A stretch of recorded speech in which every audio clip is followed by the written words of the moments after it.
Bismillahirrahmanirrahim. Assalamualaikum warahmatullahi wabarakatuh. Alhamdulillahirabbil alamin. Wassalatu wassalamu ala asyrafil anbiya'i wal mursalin wa ala alihi wa sahbihi ajma'in. Amma ba'd. Para hadirin pemirsa yang dimuliakan Allah Subhanahu wa taala. Pertama, marilah kita senantiasa memanjatkan puja syukur kepada Allah Subhanahu wa taala yang telah memberikan karunia kepada kita berupa nikmat-Nya, nikmat yang besar yang Allah berikan kepada kita, yaitu nikmat iman dan nikmat Islam, begitu pula nikmat kesehatan dan nikmat kesempatan. Kemudian salawat serta salam semoga tetap tercurahkan kepada Nabi kita Muhammad sallallahu alaihi wasallam. Dialah Nabi, dialah Rasul yang mengantarkan umatnya dari alam kegelapan menuju alam yang terang benderang.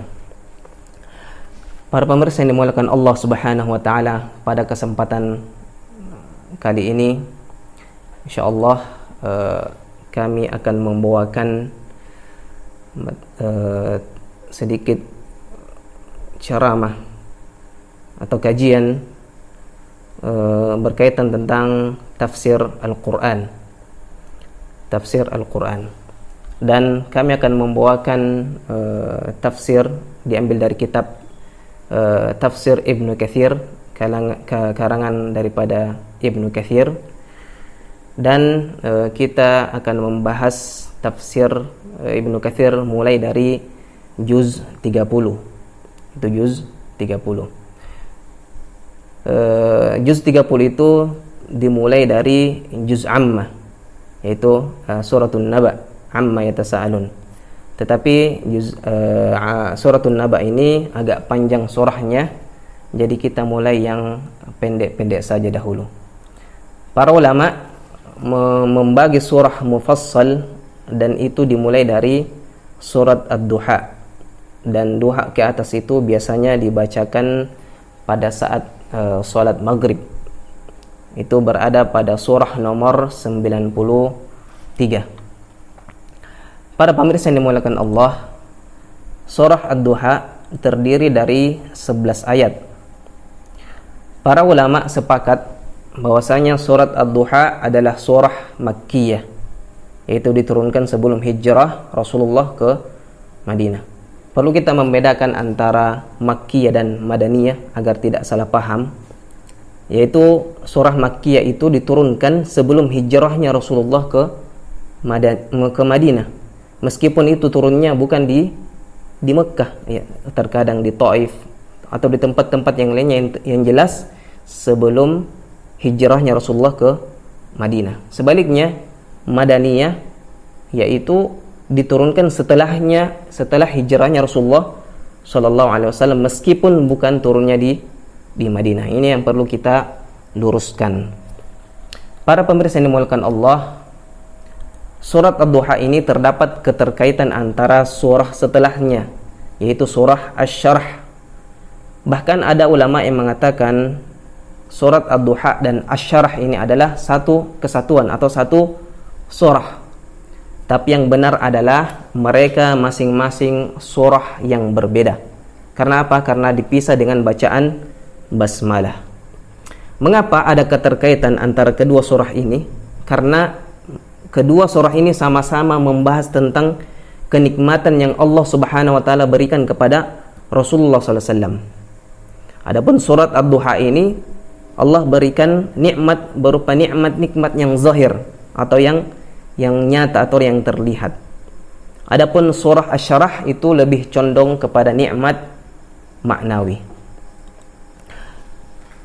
Para pemirsa yang dimuliakan Allah Subhanahu wa taala, sebab nuzul atau asbabun nuzul daripada surat Ad-Duha, tentunya setiap surah, setiap ayat ada sebab nuzulnya atau sebab turunnya ayat. Tetapi tidak semua sebab nuzul itu diketahui. Bahkan hadis-hadis yang menjelaskan tentang sebab nuzul ayat, terkadang ada yang hadis sahih dan ada yang hadisnya lemah. Dan tentunya jika mengetahui sebab nuzulnya ayat dari hadis sahih, maka itu baik. dan kita lebih bisa memahami ayat tersebut daripada asbabun nuzul yang kita dapatkan dari hadis-hadis yang sahih. Dalam satu riwayat dari Al-Aswad bin Qais, ia mendengar Jundub berkata, "Abata anhu Jibril ayyaman." Jibril alaihissalam terlambat membawa wahyu kepada Rasulullah sallallahu alaihi wasallam. Maka orang-orang musyrik berkata, Muhammad, ya maksudnya Rasulullah, telah ditinggalkan oleh Rabbnya, oleh Allah subhanahu wa ta'ala. Maka turunlah firman Allah, wadduha, dan seterusnya. Karena di awal Nabi SAW berdakwah sering turun ayat, sehingga Nabi menyampaikan ayat apa yang telah diturunkan Allah subhanahu wa ta'ala kepada Rasulullah SAW. Sampai suatu ketika Nabi tidak menyampaikan ayat, sehingga orang-orang musyrik pun mengejek Rasulullah SAW, dan mereka mengatakan Muhammad telah ditinggalkan dan dibenci oleh Rabbnya. Maka turunlah daripada surat Ad-Duha. Ini dijelaskan dalam tafsir At-Tabari. Dalam riwayat lain dengan lafal yang berbeda, sebab nuzulnya, Imam Ahmad meriwayatkan hadis ini disahihkan oleh Imam Bukhari dan Imam Muslim dan yang lainnya dari sahabat Jundub ibnu Abdillah al-Bajali, yang juga dikenal pula dengan Al-Alaqi. Ia berkata, Rasulullah SAW sakit dan beliau tidak solat malam 2 malam atau 3 malam. Maka datang seorang wanita dan dia berkata, "Ma ara syaitanuka illa wa qad tarakak." Aku berharap syaitanmu telah meninggalkanmu. Aku lihat dia tidak mendatangimu 2 atau 3 malam. Maka turunlah firman Allah subhanahu wa ta'ala, wadduha, dan seterusnya. Maksud wanita itu, aku berharap syaitanmu telah meninggalkanmu, itu maksudnya dia memaksudkannya itu Jibril alaihissalam. Ya, wanita ini mengejek ya Jibril alaihissalam dengan ejekan syaitan. Dan wanita yang mengejek ini adalah Ummu Jamil, yaitu istri daripada Abu Lahab. Ya, jadi ini sekeluarga ya tukang ejek. Ya, Abu Lahab ya, sebagai suami juga sering mengejek Rasulullah. Kemudian istrinya Ummu Jamil juga mengejek Rasulullah SAW. Begitu pula anaknya, yaitu Utaibah, itu juga sering mengejek Rasulullah SAW. Semuanya masuk ke dalam neraka Allah Subhanahu wa ta'ala. Kata para ulama, terputusnya penyampaian wahyu ya beberapa hari tentu Rasulullah SAW sangatlah sedih. Karena apa? Sebelumnya Rasulullah sudah ingin mengenal lebih dekat dengan Rabbnya, dan sangat senang begitu ayat diturunkan ya kepada Rasulullah SAW. Sampai suatu ketika ayat terputus, maka Rasulullah SAW sungguh sangat sedih. Maka disinilah Allah Subhanahu wa ta'ala menurunkan surat Ad-Duha, yang dimana Allah tidak akan pernah meninggalkan Rasulullah dan tidak akan pernah membencinya. Para pemirsa yang dimuliakan Allah Subhanahu wa ta'ala, kita mulai dari ayat pertama, Wad-Duha, yang artinya demi waktu duha. Perlu kita ketahui di sini bahwa Allah Subhanahu wa ta'ala bersumpah seperti halnya dalam ayat-ayat lain, dalam surah-surah yang lain, seperti wal fajr, demi fajar atau demi waktu subuh, wasyamsi wa duhaha, demi matahari, wal laili, demi malam, dan yang lainnya.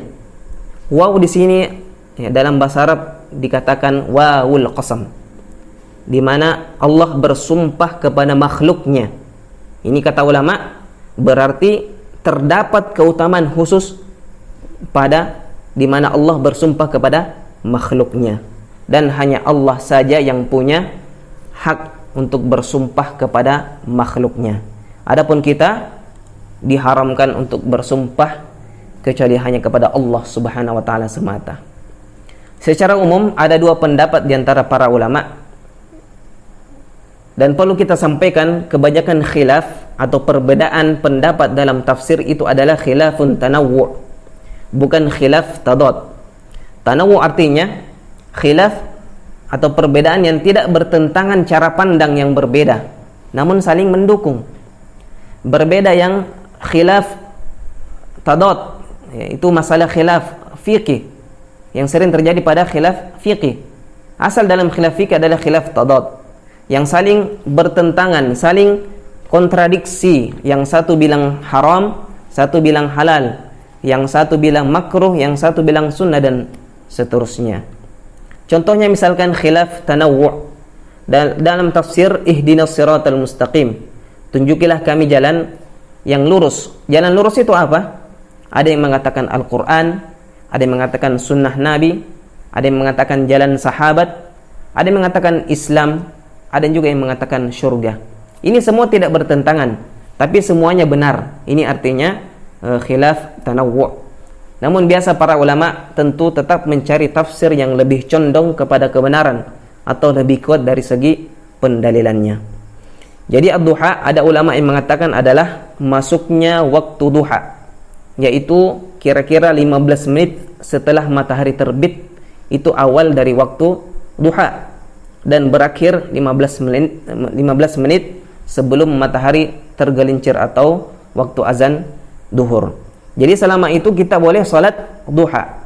Namun salat duha yang terbaik sebagaimana sabda Rasulullah SAW, salatul awwabina hina tarmadul fisal. Salatnya orang-orang yang selalu kembali kepada Allah, yaitu salat duha, adalah ketika anak unta mulai kepanasan, ketika anak unta sudah mulai angkatkan kakinya karena kepanasan. Maka di sini Syekh bin Baz mengatakan sekitar jam 10.30 atau jam 11 itulah waktu yang tepat untuk salat duha. Tetapi boleh sesudahnya dan juga boleh sebelumnya. Para pemirsa yang dimuliakan Allah Subhanahu wa taala, kenapa Allah bersumpah dengan waktu duha?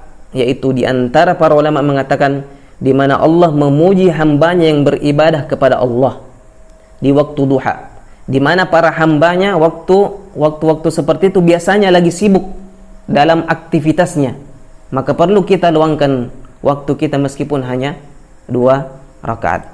Tafsiran yang kedua, kata para ulama, ad-duha artinya siang, karena awalnya ad-duha, ya, kemudian Allah menyebutkan wad-duha wal-laili, berarti maksudnya adalah siang, lawan daripada malam.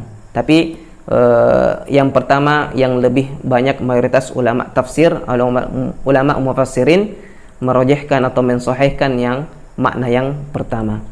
Kemudian ayat yang kedua, wal laili idza saja, yang artinya demi malam yang gelap gulita atau waktu senyap.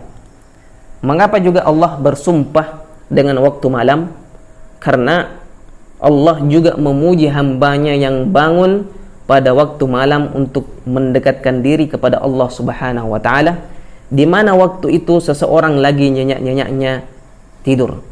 Bahkan di antara keutamaan salatul lail, ya, sebagaimana yang disabdakan Rasulullah sallallahu alaihi wasallam, afdalus salati ba'dal fariidah salatul lail. Utama daripada salat setelah salat fardu, yaitu salat 5 waktu, yaitu salat al-lail. Para pemirsa yang dimuliakan Allah, kemudian ayat yang ketiga, di sini turun ayat yang membela Rasulullah sallallahu alaihi wasallam dan menghibur Rasulullah sallallahu alaihi wasallam di saat Rasulullah bersedih. Ma wadda'aka rabbuka wa ma qala. Sesungguhnya Tuhanmu tidak meninggalkanmu dan tidak pula membencimu. Artinya beliau senantiasa dicintai Allah, dan Allah pun sangat mencintai nabinya. Dan begitu juga dalam ayat Allah tidak mengatakan ma wadda'aka rabbuka wa ma qalaka. Artinya membenci, karena kalau qalaka maka itu berat bagi Rasulullah sallallahu alaihi wasallam untuk menerimanya. Sama hanya ketika Allah Subhanahu wa taala menegur Rasulullah sallallahu alaihi wasallam dalam surah Abasa, Allah tidak mengatakan abasa wa tawalla, bukan abbasta wa tawallait. Ya, dalam surat abasa wa tawalla, bukan abbasta wa tawallait, yang artinya engkau berpaling dan engkau bermuka masam kepada Ibnu Ummi Maktum. Tetapi di sini Allah menggunakan kata ganti yang ketiga, abasa wa tawalla, dia berpaling dan bermuka masam. Padahal Allah berbicara kepada Nabi SAW, yaitu apa hikmahnya? Yaitu untuk menenangkan hati Muhammad SAW. Jadi Allah tidak menegur langsung Rasulullah SAW, tetapi menggunakan kata ganti yang Yang ketiga, dia berpaling dan dia bermuka masam. Berbeda halnya ketika Allah memaafkan dalam ayat afallahu anka lima adzinta lahum. Allah telah memaafkan engkau Muhammad, tapi kenapa engkau beri izin? Allah mendahulukan kata maafkan, dan itu langsung disebutkan kepada Muhammad sallallahu alaihi wasallam, kemudian baru menegurnya, kenapa engkau beri izin? Para pemirsa yang dimuliakan Allah, kemudian ayat berikutnya, ayat yang keempat, walal akhiratu khairul laka minal ula, dan yang terakhir bagimu lebih baik dari yang pertama. Setidaknya ada dua penafsiran dalam ayat ini, yaitu karena dalam ayat ini Allah berbicara kepada Rasulullah SAW. Maka maksud ayat ini adalah, wahai Muhammad, kondisimu yang sekarang lebih baik daripada kondisimu yang dulu. Ya, kita tahu Rasulullah SAW bahwasanya ya dahulunya itu adalah orang yang miskin, ya, orang yang fakir. Ya, kemudian Allah memperbaiki kondisi Rasulullah SAW. Kemudian penafsiran yang kedua adalah kehidupan akhirat lebih baik daripada kehidupan dunia, dan ini yang dipilih oleh Ibnu Katsir rahimahullahu taala. Karena kita ketahui Rasulullah adalah orang yang paling zuhud di dunia dan tidak menjadikan dunia adalah segala-galanya. Karena kenikmatan di dunia adalah kenikmatan yang sementara, adapun akhirat adalah kenikmatan yang selama-lamanya. Ya qaumi innama hadhil hayatud dunya mata' wa innal akhirata hiya darul qarar. Wahai kaumku, sesungguhnya kehidupan dunia adalah kehidupan yang sementara dan kehidupan akhirat adalah kehidupan yang selama-lamanya. Sebagaimana yang sudah ketahui dalam biografi Nabi SAW, ketika Nabi disuruh memilih di akhir masa hidupnya antara kekal di dunia sampai dunia berakhir, kemudian setelah itu dimasukkan surga, ataukah berpulang ke sisi Allah Azza wa Jalla, maka beliau SAW memilih apa yang ada di sisi Allah, yaitu kembali kepada Allah, ya, daripada memilih tinggal di dunia yang hina ini. Imam Ahmad meriwayatkan dari Abdullah ibnu Mas'ud mengatakan, ya, suatu ketika Rasulullah SAW berbaring di atas hamparan tikar yang terbuat dari pelepah kurma, sehingga anyaman tikar yang kasar itu membekas di bahu Rasulullah SAW. Ketika beliau SAW bangkit dari pembaringannya, maka Ibnu Mas'ud, ya, salah seorang sahabat Rasulullah SAW, mengusap bahunya beliau, mengusap bahu beliau, dan beliau mengatakan, yaitu Ibnu Mas'ud mengatakan kepada Rasulullah, wahai Rasulullah, izinkanlah kepada kami untuk menggelarkan kasur di atas tikarmu. Ya, supaya apa? Supaya tentunya tidak membekas kepada di bahu Rasulullah SAW. Maka Rasulullah SAW menjawab apa? Mali walid dunya, innama mathali wa mathalud dunya karakibin dhalla tahta syajaratin thumma raha wa taraktaha. Kata Rasulullah, apalah artinya dunia ini bagi diriku? Sesungguhnya perumpamaan antara aku dengan dunia tiada lain bagaikan hanya seorang musafir atau seorang yang melakukan perjalanan yang berteduh di bawah naungan pohon, di bawah sebuah pohon, kemudian dia pergi meninggalkannya. Hadis ini diriwayatkan oleh Imam Tirmidzi dan dikatakan hadis hasanun sahih. Kemudian dalam riwayat lain, sesungguhnya Nabi SAW berjalan melewati pasar, sementara banyak orang yang berada di dekat Rasulullah SAW. Beliau berjalan melewati bangkai anak kambing jantan yang kedua telinganya kecil. Sambil memegang telinganya, beliau SAW bersabda, siapa di antara kalian yang berkenan membeli kambing ini seharga 1 dirham? Maka orang-orang berkata, kami sama sekali tidak tertarik kepadanya. Apa yang bisa kami perbuat dengannya? Maka beliau SAW bersabda, apakah kalian mau jika ini menjadi milik kalian, diserahkan begitu saja? Maka orang-orang berkata, demi Allah, kalau anak kambing jantan ini hidup, pasti ia cacat, karena kedua telinganya kecil. Apalagi ia telah mati. Maka Rasulullah SAW bersabda, fawallahi lidunya ahwanu 'ala Allah min hadza 'alaikum. Kata Rasulullah, demi Allah, Sungguh dunia itu lebih hina bagi Allah daripada bangkai anak kambing ini bagi kalian. Hadis ini diriwayatkan oleh Imam Muslim. Kemudian ayat yang kelima, Allah berfirman, "Wala sawfa yu'tika rabbuka fatarda." Yang artinya, dan kelak Tuhanmu pasti memberikan karunia-Nya kepadamu, lalu hati kamu menjadi puas. Para pemirsa yang dimuliakan Allah, kelak di akhirat Allah akan memberi kepada Rasulullah SAW segala bentuk kenikmatan sehingga Rasulullah merasa puas, dan juga kemuliaan yang telah disediakan oleh Allah untuk diri Rasulullah SAW, yang antara lain Allah berikan kepada Rasulullah yaitu telaga Kautsar. Inna a'tainakal kautsar, yang dimana telaga Kautsar ini kedua tepinya berupa kubah-kubah dari mutiara, sedangkan tanahnya minyak kasturi yang sangat wangi. Dikatakan dalam hadis yang diriwayatkan Imam Muslim, ya, barang siapa yang meminumnya maka ia tidak akan merasakan haus selama-lamanya. Airnya lebih putih daripada susu dan rasanya lebih manis daripada madu. Ya. Kemudian di antara pemberian Allah yang diberikan kepada Nabi Muhammad SAW yaitu diizinkannya Nabi Muhammad SAW untuk memberikan syafaat kepada umatnya. Qila Rasulullah, dikatakan kepada Rasulullah, "Man as'adun nas bi syafa'atika yaumal qiyamah?" Siapa orang yang paling bahagia dengan syafaatmu pada hari kiamat? Qala Rasulullah SAW, maka Rasulullah SAW mengatakan, "As'adun nas bi syafa'ati yaumal qiyamah." Orang yang paling bahagia dengan syafaatku pada hari kiamat, man qala la ilaha illallah khalisan min qalbihi aw nafsihi. Orang yang mengatakan la ilaha illallah, tiada Tuhan yang berhak disembah kecuali Allah, yaitu ikhlas, mengikhlaskan niatnya, ya, di dalam hatinya. Hadis diriwayatkan oleh Imam Bukhari dari hadis Abu Hurairah. Kemudian para pemirsa yang dimuliakan Allah, di antara ulama ada yang mengatakan bahwa makna yang dimaksud ialah sesungguhnya Nabi SAW pernah tersesat di lereng-lereng pegunungan saat ia masih kecil, pada saat itu di Mekkah. Kemudian ia dapat pulang kembali ke rumahnya. Menurut pendapat yang lain, ya, sesungguhnya Rasulullah pernah tersesat bersama pamannya Abu Talib di tengah jalan menuju Syam, negeri Syam. Saat itu Nabi SAW mengendarai unta betina di malam yang gelap. Lalu datanglah iblis yang menyesatkan dari jalurnya. Maka datanglah malaikat Jibril alaihissalam yang langsung meniup iblis hingga terpentallah syaitan jauh sampai ke negeri Habasyah.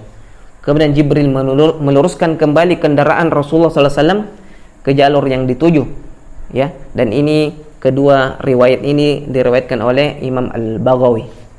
Yang benar adalah dulu engkau Rasulullah tidak mengenal iman, tetapi Allah yang mengajarkan iman kepada Rasulullah SAW. Dan ini semakna dengan apa yang disebutkan dalam ayat dalam surat Asy-Syura ayat 52. Allah berfirman, "Wa kadzalika auhayna ilaika ruham min amrina ma kunta tadri mal kitab walal iman walakin ja'alnahu nuran nahdi bihi man nasha'u min ibadina." Dan demikianlah kami wahyukan kepada wahyu Al-Quran dengan perintah kami. Sebelumnya kamu tidak mengetahui apakah kitab Al-Quran dan tidak mengetahui apakah iman. Tetapi kami menjadikan Al-Quran itu cahaya yang kami tunjuki dengan dia siapa yang kami kehendaki di antara hamba-hamba kami. Kemudian ayat ke-8 Allah berfirman, "Wa wajadaka 'ailan fa'aghna." Dan Allah mendapatimu sebagai seorang yang kekurangan, lalu dia memberikan kecukupan. Para pemirsa yang dimuliakan Allah, yaitu pada mulanya ketika Rasulullah SAW hidup dalam keadaan fakir, lalu Allah Subhanahu wa taala memberikan kecukupan. Dengan demikian berarti Allah Subhanahu wa taala menghimpunkan bagi Rasulullah SAW antara kedudukan orang yang fakir, kemudian Rasulullah bersabar, dan orang yang kaya kemudian dia bersyukur kepada Allah Subhanahu wa taala. Demikianlah kedudukan Nabi SAW sebelum beliau diangkat menjadi utusan Allah Subhanahu wa taala. Dalam hadis Abu Hurairah, Rasulullah SAW pernah bersabda, "Laisal ghina an kathratil 'ard, walakinnal ghina ghinan nafs. Bukanlah orang yang kaya itu karena banyak memiliki harta benda, tetapi orang yang kaya itu adalah orang yang jiwanya kaya atau tenang hatinya. Dalam Sahih Muslim dari Abdullah ibn Amr, Rasulullah SAW bersabda, "Qad aflaha man aslama wa ruziqa kafafan wa qana'ahu Allahu bima atah." Kata Rasulullah, sesungguhnya beruntunglah orang yang Islam dan diberi rizki secukupnya, serta Allah telah menjadikan menerima seadanya menurut apa yang diberikan Allah Subhanahu wa taala, yaitu sifat qanaah kepada Rasulullah SAW. Kemudian ayat yang ke-9, fa ammal yatima fala taqhar. Adapun terhadap anak yatim, maka janganlah kamu berlaku sewenang-wenang. Yaitu apa? Janganlah kamu menghina anak yatim, membentaknya atau merendahkannya, tetapi perlakukanlah dia dengan baik, kasihanilah dia. Ya, Qatadah mengatakan sehubungan dengan makna ayat ini, bahwa jadilah engkau kepada anak yatim sebagai seorang yang ayah, yang penyayang kepada anaknya. Dan hadis-hadis berkaitan dengan keutamaan untuk menyantuni anak yatim, memelihara anak yatim sangat banyak. Di antaranya hadis dari Sahal ibn Sa'ad radhiyallahu anhu, dia berkata, hadis ini diriwayatkan oleh Imam Bukhari, "Ana wa kafilul yatim fil jannati hakadha wa asyara bis sababa wal wusta wa farraja bainahuma syai'a." Kata Rasulullah SAW, aku dan orang yang menanggung atau menyantuni anak yatim itu kedudukannya di surga seperti ini. Kemudian beliau mengisyaratkan jari telunjuk dan jari tengah, dan sedikit merenggangkan antara keduanya. Itu artinya apa? Akan diberikan kedudukan yang sangat luar biasa ketika di surga, yaitu didekatkannya orang yang senantiasa menyantuni anak yatim bersama Rasulullah SAW di surga kelak. Ya, di antaranya juga cara melembutkan hati, yaitu dengan mengusap kepala anak yatim, sebagaimana hadis dari Abu Hurairah yang diriwayatkan oleh Imam Ahmad, anna rajulan syaka ila Rasulullah sallallahu alaihi wasallam qaswatal qalb. Bahwasanya ada seseorang yang mengeluhkan kerasnya hati kepada Rasulullah sallallahu alaihi wasallam. Faqala lahu, maka Rasulullah berkata kepadanya, "In aradta talina qalbak fa'at'imil miskin wamsah ra'sal yatim." Kata Rasulullah, jika engkau ingin melembutkan hatimu, maka berilah makan kepada orang miskin dan usaplah kepala anak yatim. Artinya senantiasa menyantuni anak yatim, memeliharanya, sebagaimana ayah menyantuni atau memelihara anak kandungnya sendiri. Kemudian ayat yang ke-10, wa ammas sa'ila fala tanhar, yang artinya, dan terhadap orang yang meminta-minta, maka janganlah kamu menghardiknya. Ya, setidaknya ada dua pendapat. Pendapat yang pertama, sebagaimana engkau dahulu dalam keadaan kebingungan, lalu Allah memberimu petunjuk, maka janganlah kamu menghardik orang yang meminta ilmu agama yang benar kepadamu dengan permintaan yang sesungguhnya. Jadi ketika Allah memberikan kepada kita ilmu, maka tentunya kita harus mengajarkannya dan tidak pelit daripada menyebarkan ilmu yang Allah berikan kepada kita. Pendapat yang kedua, makna yang dimaksud adalah bila menolak orang miskin, atau tidak ingin kita berikan kepada orang miskin dari bentuk sedekah, maka janganlah kita menghardiknya, tetapi lakukanlah dengan sikap kasih sayang dan lemah lembut kepada orang-orang yang meminta kepada kita. Kemudian yang ke-11, ayat yang terakhir, wa amma bi ni'mati rabbika fahaddits, dan terhadap nikmat Tuhanmu maka hendaklah kamu menyebut-nyebutnya, yaitu dengan rasa syukur kepada Allah Subhanahu wa taala. Yaitu sebagaimana engkau dahulu, yaitu Rasulullah, orang yang kekurangan, orang yang fakir, lalu Allah menjadikanmu berkecukupan, maka di sini syukurilah, perintah Allah untuk mensyukuri daripada nikmat yang Allah berikan kepadamu, yaitu kepada Rasulullah SAW. Sebagaimana hadis disampaikan oleh Abu Hurairah dari Nabi SAW, la yashkurullah man la yashkurun nas. Tidaklah bersyukur kepada Allah orang yang tidak berterima kasih kepada Allah Subhanahu wa ta'ala. Dalam hadis lain dari Jabir yang diriwayatkan oleh Imam Tirmidzi dalam sahihnya, "Man ubliya bala'an fadzakarahu faqad syakarahu wa in katamahu faqad kafarah." Kata Rasulullah, barang siapa yang mendapati suatu cobaan yang baik atau berita baik, lalu ia menyebutnya, berarti dia telah mensyukurinya. Dan barang siapa yang menyembunyikannya atau menyembunyikan nikmat Allah yang Allah berikan kepadanya, berarti dia telah mengingkari pemberian Allah Subhanahu wa taala. Di sini Mujahid mengatakan bahwa nikmat yang dimaksud dalam ayat ini adalah nikmat kenabian yang telah diberikan oleh Allah Subhanahu wa taala kepada Rasulullah SAW. Menurut riwayat lain, nikmat yang dimaksud adalah Al-Qur'an. Muhammad Ibnu Ishaq melanjutkan bahwa Rasulullah SAW menceritakan karunia kenabian yang telah diterima olehnya, yaitu kepada orang-orang yang telah beliau percaya dari keluarganya secara diam-diam. Jadi Rasulullah menceritakan nikmat kenabian kepada orang-orang yang beliau percayai, ya, tentunya dengan diam-diam. Lalu difardukan ibadah solat kepadanya, maka beliau mengerjakan. Kemudian setelah masuknya banyak sahabat, diantaranya Umar bin Khattab ke dalam Islam, barulah Rasulullah SAW menyebutkan kenabiannya secara terang-terangan. Ini artinya bahwa ketika Allah Subhanahu wa taala berikan karunia, nikmat kepada kita, maka sebisa mungkin kita mensyukurinya dengan kita menyebut nikmat yang Allah Subhanahu wa taala berikan kepada kita. Dan tentunya ya, tidak semua nikmat yang Allah berikan kita semua sampaikan kepada orang-orang.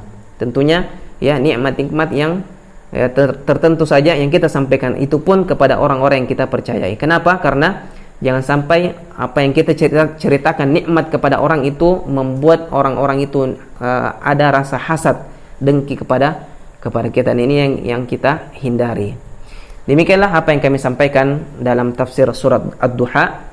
Ya, mudah-mudahan ya sedikit bisa mencerahkan kita dari memahami daripada surat Ad-Duha. Insyaallah pada pertemuan-pertemuan berikutnya kita akan melanjutkan surah-surah yang pendek berikutnya. Demikian, lebih dan kurangnya mohon dimaafkan. Kalau ada kesalahan ya, itu datangnya dari kami sendiri atau dari syaitan. Kalau ada kebenaran itu datangnya dari Allah Subhanahu wa taala. Marilah kita tutup majelis ini dengan kafaratul majelis. Subhanakallahumma wa bihamdika asyhadu an la ilaha illa anta astaghfiruka wa atubu ilaik. Tsumma assalamu alaikum warahmatullahi